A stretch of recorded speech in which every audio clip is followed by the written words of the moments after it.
Definitely, again, it's a part two of the masterclass series led by the industry expert, and it's none other than definitely it's been coordinated and cooperated by Alok Jain, who is the CEO of Moonpreneur. And today's session is again going to be led by none other than Piyush Malik, and it gives me immense pleasure to hand over this particular platform to him. It's because nobody else is greater than him over here. So, Piyush, I hand it over to you. Thank you for the generous introduction.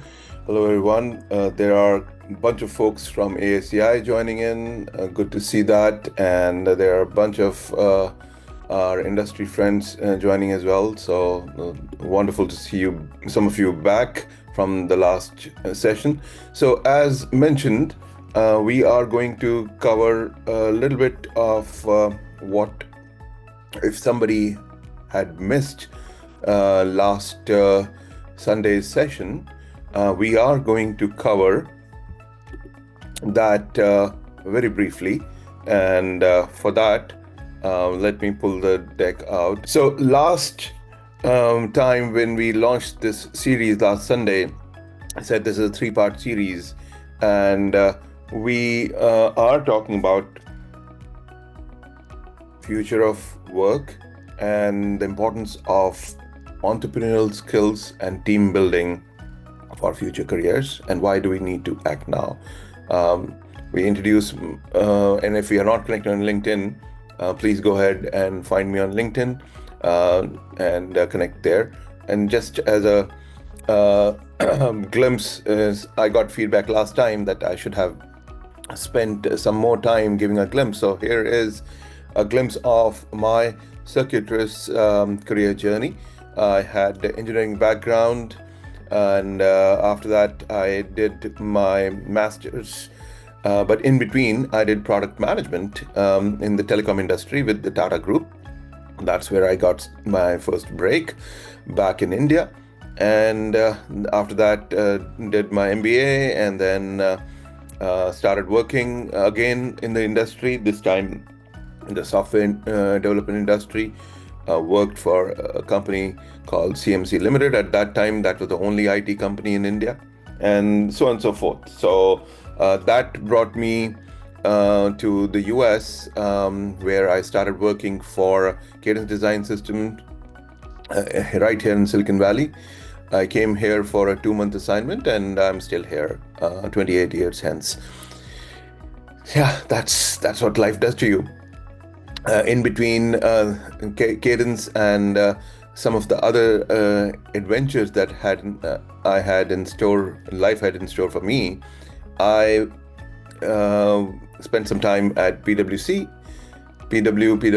and then acquisition by IBM, and again that was a period which made me travel the world around. I've consulted and worked with a number of Fortune 500 clients around the world, have been in 40 different countries for either work or for speaking at various conferences, and definitely got my leadership chops refined at IBM, and subsequently when I decided to do my own startup, I was also partnering with both Salesforce and Google after that. And then in between, I have always been part of number of startups, number of startup advisory boards, as well as non-profit boards.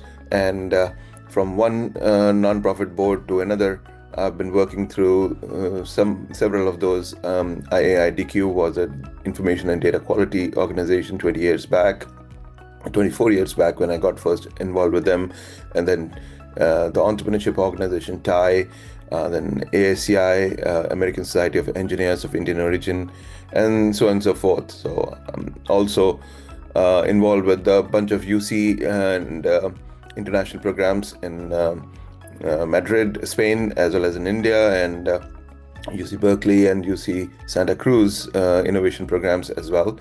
Those are very recent, and one of my cohorts from G Pods graduated yesterday after 1+ year of mentoring. So I'm very, very happy with that. And then in between, those nonprofits and give back activities, happened to join the leadership team at another HR tech startup, and now I am doing advisory services through the digital agenda. So that's the full picture in front of you.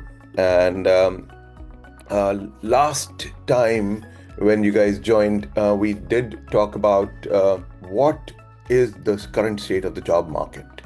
We also talked about how we will. So this is what we had covered last time. State of the job market. What does it mean to be future ready? What kind of skills are needed? Why is entrepreneurship required? And the difference between entrepreneurship and entrepreneurship we had touched upon. We also talked about why in the gig economy that we see today with Ubers and Uber Eats and Upwork and things of that nature, why entrepreneurship matters, why do kids of today need to be better prepared for the future, which is being disrupted by AI, and what are the skills that they need to acquire and acquire fast. We had talked specifically about the emerging tech skills and a couple of frameworks that I use typically to talk about these things, to practice as well: the 3W framework, the golden circle, and the ABS principle. So I'll give a little bit glimpse once again before diving into today's content. We talked about how people are fearful as well as hopeful of AI, and the job market data clearly points to more disruption happening. Manufacturing jobs are also being lost, and while AI is bringing in efficiency, it's not enough to keep us all happy. So there are things that we need to do at our end to make things better for ourselves in the future as well as for our kids' future. But the main thing is, being human is a superpower. We don't want to lose it. We should embrace technology, adapt to increasing automation around us. We should let technology not intimidate us. Also, the questions, how we formulate the questions, and the way we ask, who we ask the questions determines how we will acquire the knowledge and how we'll put that knowledge to use. So that's why don't be a bystander in this AI revolution. Be curious, try new things, ask questions. And when we talk about ask questions, that's where the prompt engineering gets in the AI realm. It's very critical to keep up with what's happening. And a framework that I've often cited in my public talks is the LUR framework: learn, unlearn, and relearn.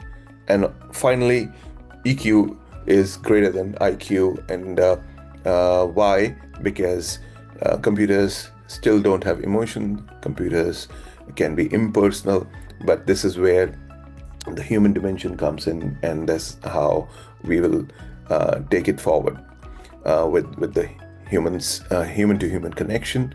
And essentially, the business happens with people, and you provide value to some business, and they pay you money, and that's how the commerce happens. So I know I'm talking in very simplistic terms. This is for the benefit of the students and the kids who are listening in, along with their parents. And so today's content is all about what makes entrepreneurs successful, what is the team building skill, and how do you distinguish team building in a startup versus in a corporate. All right. So first thing, to make an entrepreneur successful, you need to have passion to solve a problem. You need to identify a problem. Better if there's a personal story involved with the mission of the startup, then it becomes a lot more engaging, both for the founders as well as for the early employees. And that's where we'll talk about how do we go about using this principle in hiring and team building. Grit, ability to continue to work relentlessly on a problem and have a desire to succeed at all costs and never take no for an answer. So have a vision, formulate goals, and keep working on that problem with focus. And that's the formula most entrepreneurs have for success. People say this guy is an overnight success. He became a billionaire. He became so successful. No, there's nothing like an overnight success. You got to inculcate the right habits. You got to put in the hard work, and you got to have focus and direct all your energies towards that goal to be able to move forward with your dream. And finally, on this page, I'll say there's no entrepreneur I've met, or I should say, there's no successful entrepreneur I have met who has not had customer centricity. So what is customer centricity? Being present for your customers or prospects or anybody who's wanting to engage you. Listen to their unmet needs, and that's what defines your product. That's what makes you work towards improving your product.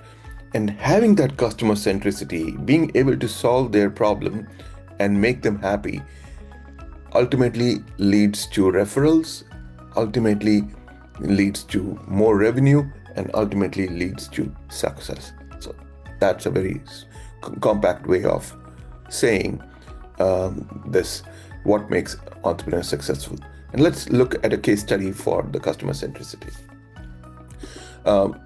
How many of you are aware of this company called Intel? Just show of hands. In Silicon Valley, a lot of people know about Intel, and there is a story about Intel's founding, how Intel was founded.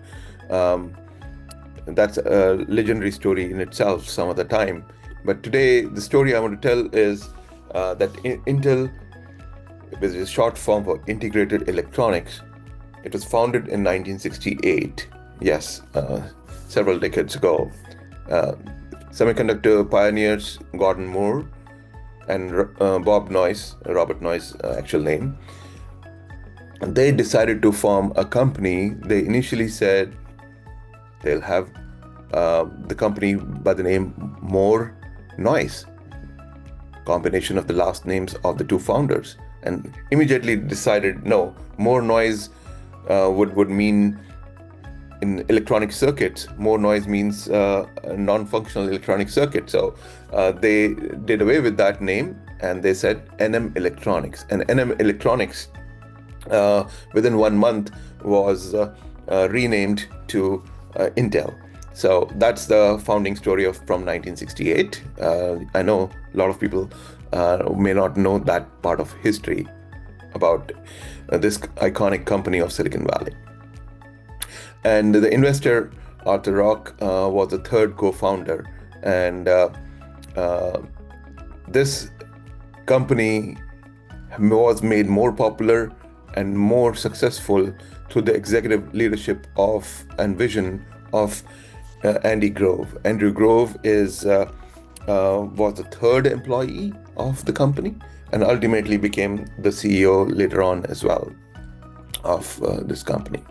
So here is a picture of these three gentlemen. Gordon Moore, people know about Moore's Law, where we talk about that defines how computing has progressed so far.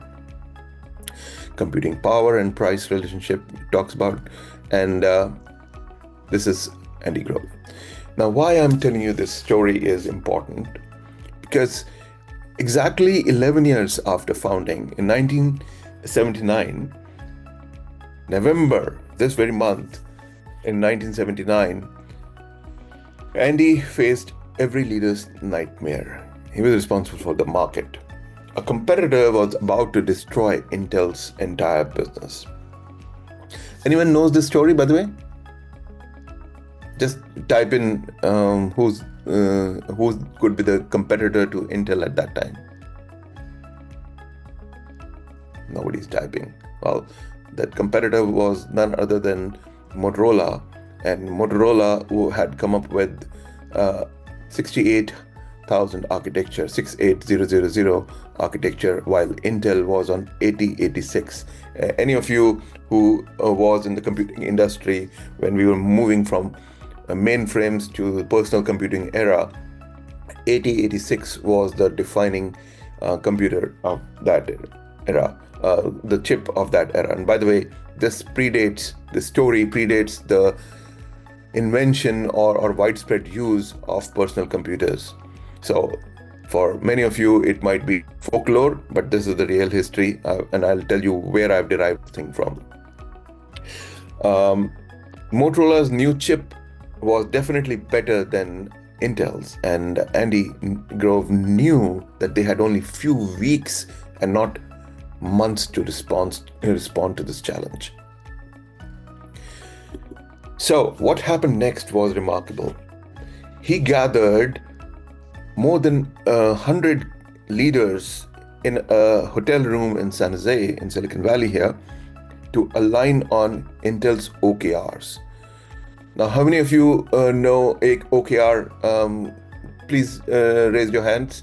What does OKR stand for? Not many. Then let me tell you. OKR stand for objectives and key results. This is another way of managing your company / any work stream, where objective you set and what you expect from the employees to perform to achieve those objectives. That's called OKR. And by the way, Google made this term very popular in recent times. In recent times means in the last 20 years. But OKRs have been originally used at Intel, and it gets written about in many management books as well as case studies. He gathered these folks in a room, and something comes up. A day after that 100 people gathered in that room, this document on the right gets written, and Andy sends this. And this is a picture derived from a book where this was disclosed by the venture capitalist who had invested in Intel. This Operation Crush memo, which has become something of a legendary defining thing for management and how do we run startups, simply said, Motorola is beating us, their chip is better, full stop. We are losing because we forgot who we serve, not because of technology. Every engineer will be paired with a customer. Learn their problems firsthand. 200 days, less than a year. 2,000 design wins, no excuses. Now that was a clear-cut communication coming as a distillation of that one full day of 100 senior leaders getting in a room and putting this on paper. This immediately galvanized the team, galvanized the entire company around this problem. Remember, whenever there are external threats to either an organization or even to a country, the people unite, and that's exactly what this did. And this was exactly based on customer centricity.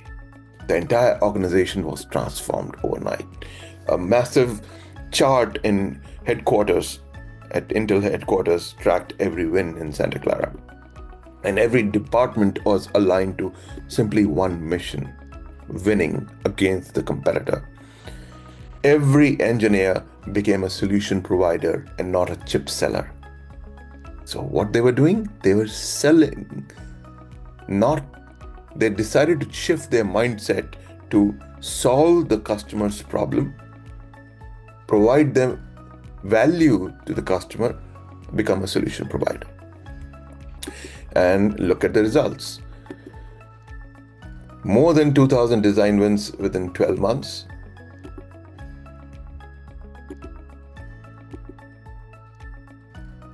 won IBM as their client for the first ever personal computer. Anyone remembers the Intel Inside? That's where it came from. Sales grew from 1 billion to 1.6 billion in just 1 year, 60% growth. Intel dominated the personal computing for the next 30 years.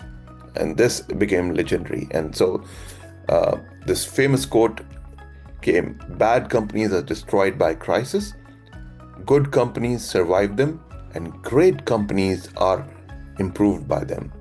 So this is a leadership lesson. This is a customer centricity lesson, and applicable to most startups, and we can all adopt this in our life. And this case study extension of this, I'll talk in the next session when we will talk about the leadership lessons. All right. So next, I want to talk about ABS and 0 to 1. How many of you are familiar with the term 0 to 1? Just raise your hands, and moderators kindly let me know. All right, one person, Shashwat, knows. All right. This term 0 to 1 was made popular by Peter Thiel in this book called 0 to 1. It is one of the foundational books for entrepreneurship, actually. I should recommend all of you who want to consider entrepreneurship as their way of life to read this book. It, of course, I always advocate continuous learning and unlearning and relearning. But 0 to 1 means that you are creating something from nothing. And that's entirely unique and new. And in 0 to 1, you are focusing on true innovation. You're going to uncharted territories and trying to build almost a monopoly, basically annihilating any kind of competition, and use contrarian thinking. Contrary to popular beliefs, you are using your mind to build something. So that's the crux of this entire book that I've given you in 2 bullet points here. And the fact, many of you remember ABS from last time. We covered ABS in our last session. Just raise your hands if you remember. No one remembers what is ABS? It seems like Shashwat is the only one who remembers. All right, for the benefit of rest of you, ABS is always be selling. That's the principle that underlines the essence of entrepreneurship. Yes, I know we as techies, as I told you, I was an engineer at one point and used to hate selling. And I, for the longest period of time, said I'll never sell anything. But you can sell without being a hard seller as well. You can influence others to change their mind. You can influence your boss to invest in you. You can influence your stakeholders to give you money. You can influence investors and VCs to invest in your company. So the skill that is required is selling, storytelling and selling. Always be selling. You are selling to your prospective customers, to potential stakeholders and investors, and also to the employees that you want to recruit, so that no company, no startup can scale without having employees. Otherwise, it'll be a solopreneurship, right? You need to convince the employees to have faith in your vision. Just like, whenever you are quoting somebody, you are making sure that you are likable. That's exactly what you got to be. You got to sell in a way that the other person sees what values you bring, what benefit they'll get, and how this relationship will go forward. So, how does this apply to hiring? And this is the critical foundation for what we'll be talking about, team building and stuff like that later. So, how does ABS principle apply to hiring? So, you've got to attract top talent. And the way you attract top talent is, first, when you are building a product, you want to gather the best engineers. And you need to have, first of all, whenever somebody has an idea, that entrepreneur needs to find a co-founder. Ideally, 2 to 3 co-founders are the best in terms of getting an idea from vaporware stage to a real product. Once you have started building a minimum viable product, which customers start paying for, then you need to scale that and bring on additional sales and marketing folks. You need to bring in formal product engineering folks and product management folks and a lot of other functions that makes an organization. But the foundation is that you've got to attract top talent. And that top talent would need more than dollars to be attracted to work for you. There's so many companies out there.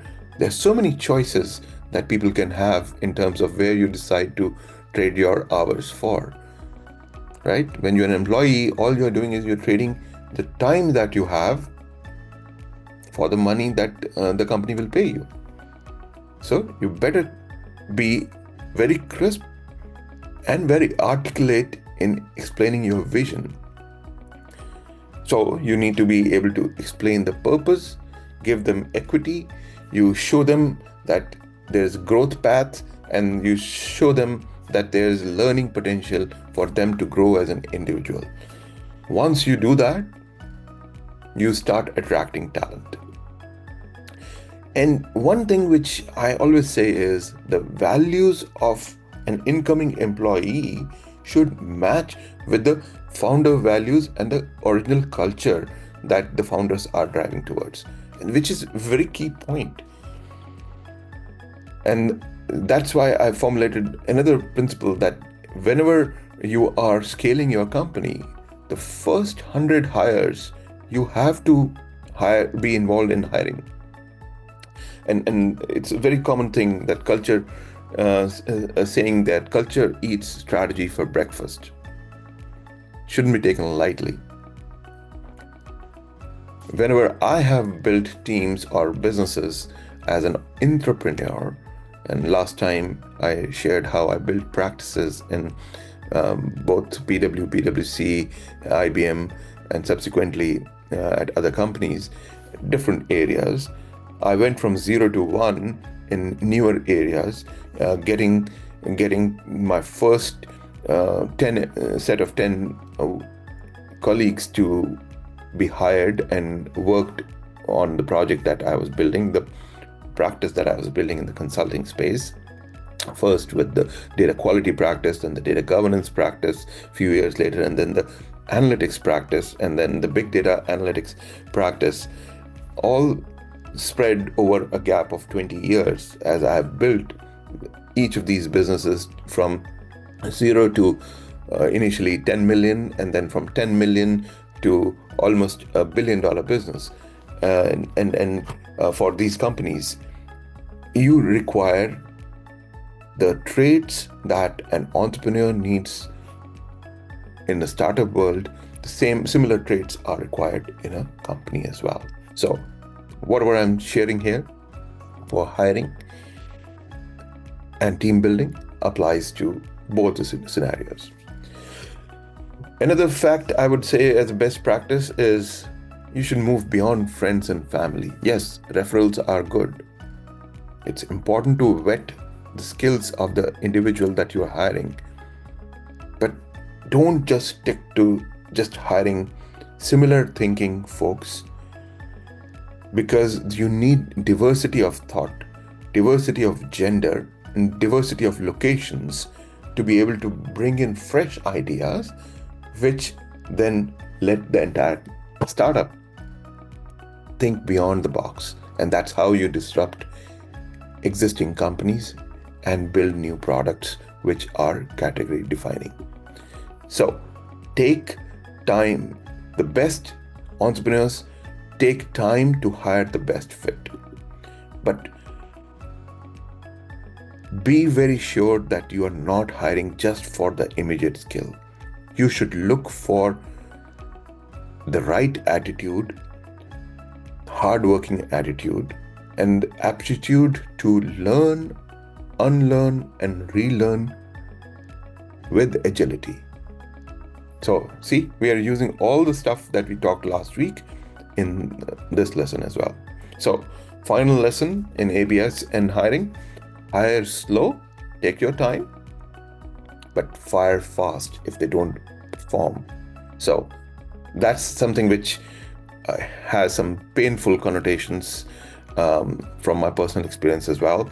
And I've seen a lot of other entrepreneurs, friends of mine, who have not acted on the last fire fast part, and they've paid a price later on.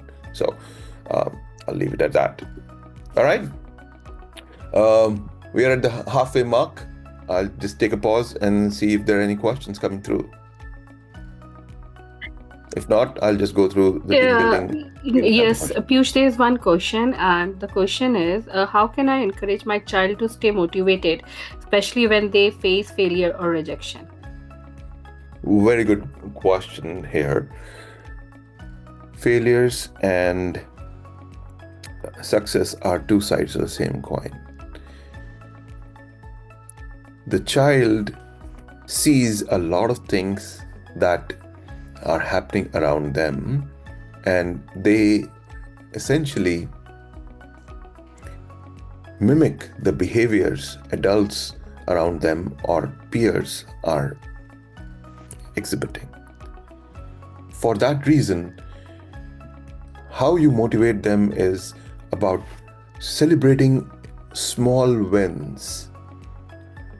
Don't wait for the big win at the end of the project. If you're doing some learning project with them, if you're doing a school project with them, if you're doing even day-to-day chores with them, celebrate every time there is a small enough reason to celebrate. But when there is a failure, don't criticize. Use the failure as a stepping stone to success. A project fails, it never fails. You never lose until you give up. You fall and you get back up and you continue to work on it. This is, one way that I have used with my kids is some incentives, but consider the parents. I will ask this question to themselves. Give them stories from your own life, from your grandparents' time, and from your professional life as your personal life. Tell them stories of successful entrepreneurs. Read them biographies. How many of you knew that companies like Tesla and SpaceX were only few weeks away from total bankruptcy?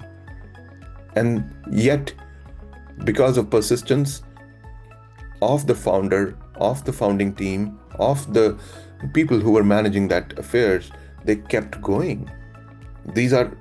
I'm not making them up. You can Google them up. They were few weeks away from total closure. And every entrepreneur goes through this yin-yang of success and failure. It's just that you've got to extract the lessons from each downfall and use that as a stepping stone for the next iteration. All right? Hopefully that answered one question. Any more questions before we move on? Yeah, we have one more. Yes, Tulsi. Yeah, sure. So we have one more question stating like, how do we provide hands-on learning to our kids to teach these particular skills? Okay, all right. We will come to that. There are a lot of programs that we can talk about. I believe Moonpreneur also has some programs, so we can come and talk about it. Let me cover this team building aspect here. and we'll get to the Q&A much deeper at that time, and then we'll bring it up. All right. Fostering collaboration and communication in team building is important. Why is team building critical? Because you want people to bond together, and you want them to achieve an objective, and that objective is to collaborate on building something. So clear-cut communication is needed. Diversity of skills need to be leveraged.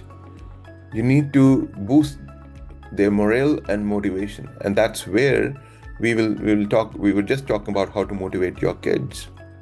It applies to not only kids, but to employees, early employees in an organization as well need motivation.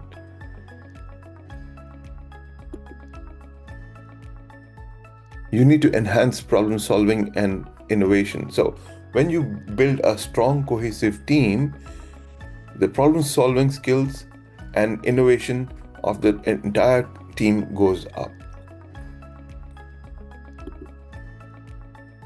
Team building is also needed for building trust and accountability, aligning with the organization or the startup's vision.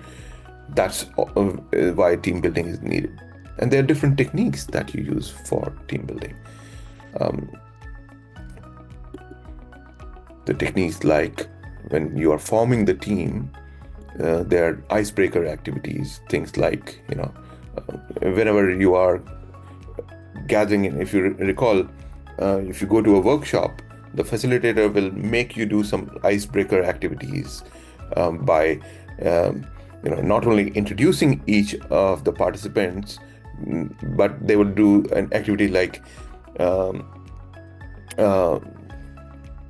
simple things like two people will talk together and one person would introduce the other and vice versa, and see how those things go. Another icebreaker activity is where they would talk about a skill which is not job related and not well known about that person, and they have got to say that. So that becomes memorable icebreaker activity, and so that you get to know the other participants better. Similarly, you can do when you are onboarding employees in your company. One of the icebreaker activities at the all hands, typically I advise my founders to always have an all hands once a week on a Friday with some good food, is do some of these icebreaker activities for onboarding the new employees and making it memorable for them. All right. The other team building exercises that we can do to enhance team dynamics, do problem solving exercises. Once again, in a group setting, things like you're sitting in a circle or standing in a circle, and you make alternate people holding hands and then forming a chain, and then having them come out of it and untangle themselves. Now, many of these involve some physical exercise as well, but it becomes a fun as well as engaging exercise to improve team dynamics. Physical team building exercises and games. I've gone on scavenger hunts around the new town or the wherever. I remember going to Saratoga with a team of my clients and my team members.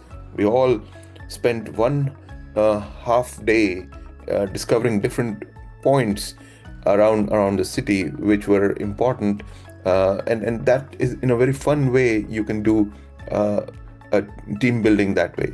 Another team building exercise is cooking together in a facilitated manner.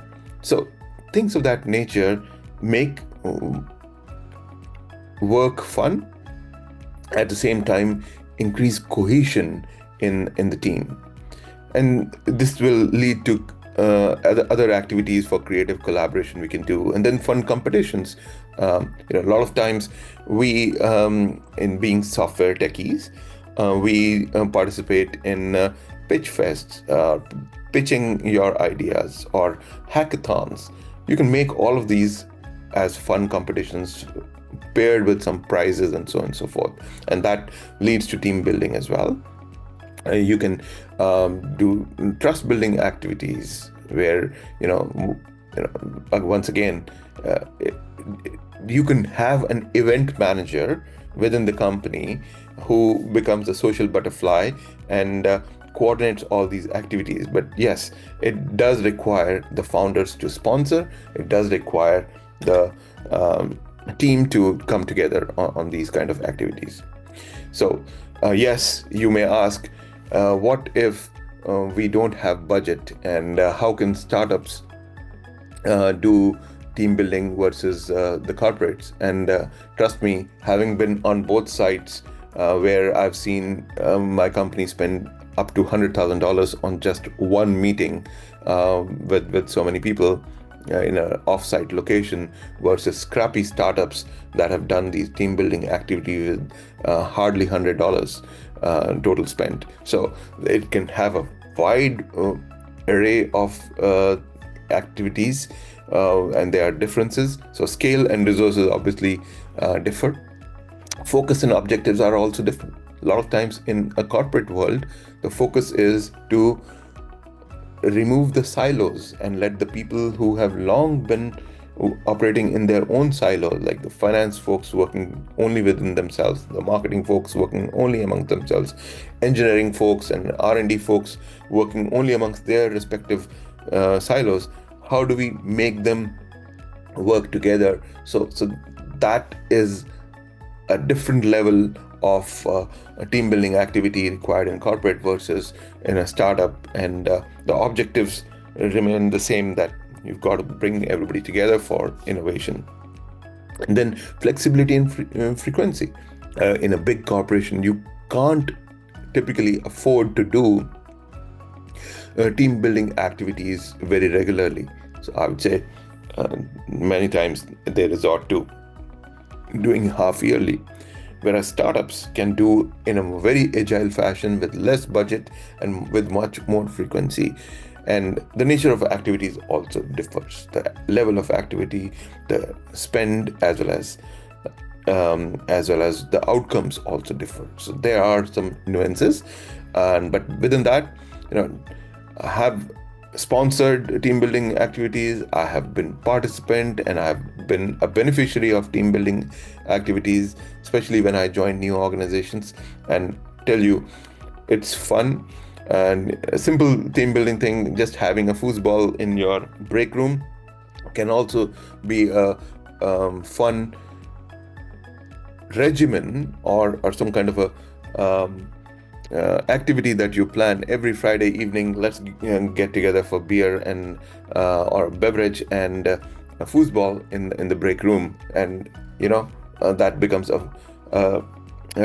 some kind of a ritual within the company, and it leads to team building. All right. So why does it matter now? Why does hiring right matter now? Why do acquiring skills matters now? You will be hired in the future not because of the degrees that you got in college, but because of the skills that you have acquired since then. And these skills are changing. We talked at length about how robotics and AI and newer generation skills are changing. Those are hard skills, but there's the soft skill as well, the human element, the ability to tell a story, the ability to hold somebody's attention, and the ability to convince somebody to believe in you and invest in you. So that's the kind of thing that you need to be telling if you are a parent of 7 to a 20-year-old kid, you need to be putting the right foundation by getting those kids involved in programs that lead to building skills for the future. Those skills that'll keep you in the game, soft skills, the interpersonal skills, the presentation ability, but nurture the curiosity, nurture the ability to work with others. A lot of times I see kids are totally into their mobile devices and electronic devices and not actually playing with each other. So playing actually brings these kids together. So what if you could have educational content and fun all combined together in some structured program? Things of that nature are offered by many organizations, and we'll let folks from Moonpreneur talk about it in a moment.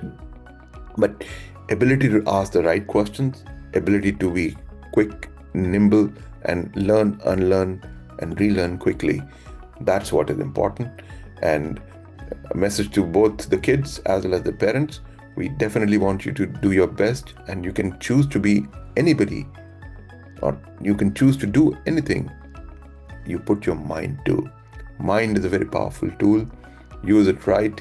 And while you are young, you can invest your time wisely in building, in learning skills, and some of the skills we will talk about shortly. So I'll let the team from Moonpreneur talk about it.